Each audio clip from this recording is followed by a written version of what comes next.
ఒకానొక కాలంలో ఆకుపచ్చని అడవిలో ఒక వేగవంతమైన కుందేలు తన వేగం గురించి గర్వంగా చెప్పుకుంటూ ఉండేది.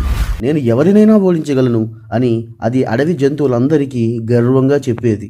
నిశ్శబ్దంగా ఉండే తాబేలు తన ప్రశాంత స్వభావంతో శ్రద్ధగా విన్న తరువాత ఇలా చెప్పింది: వేగం కాదు కుందేలు, స్థిరత్వం కూడా చాలా ముఖ్యం. ఆ మాటలకు కుందేలు నవ్వుతూ సవాలు అంగీకరించింది. నువ్వు నన్ను పందెంలో గెలవగలవని అనుకుంటున్నావా? అప్పుడు చెప్పు అన్నది. అప్పుడు అడవి జంతువులు పోటీని చూడడానికి చేరాయి. మార్గం పెద్ద మామిడి చెట్టు దగ్గర ప్రారంభమై కొండ శిఖరానికి ముగియటానికి నిర్ణయించారు. పందెం ప్రారంభమైన వెంటనే కుందేలు దూసుకెళ్ళింది. తాబేలు మాత్రం నిదానంగా ఒక్కో అడుగు వేస్తూ తన ప్రయాణం ప్రారంభించింది. కుందేలు ఎలాగైనా గెలిచేది నేనే అని నమ్మి మార్గం మధ్యంలో ఒక చెట్టు కింద నిద్రపోవడానికి నిర్ణయించింది.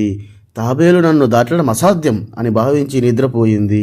ఇదే సమయంలో తాబేలు స్థిరంగా ముందుకు సాగుతూ నిద్రపోతున్న కుందేలును దాటింది. కుందేలు మేల్కొనే సమయానికి తాబేలు ముగింపు రేఖకు బాగా దగ్గరగా ఉంది. భయంతో కుందేలు పరిగెత్తింది, కానీ అప్పటికే చాలా ఆలస్యం అయిపోయింది. తాబేలు గెలిచింది. అడవి జంతువుల హర్షధ్వానాలు మోగాయి. కుందేలు సిగ్గుపడుతూ తాబేలుకు క్షమాపణ చెప్పింది. నువ్వు చెప్పింది నిజమే అన్నది. స్థిరత్వం, పట్టుదల వేగాన్ని మించినవి. తాబేలు స్నేహపూర్వకంగా చిరునవ్వు అందించింది.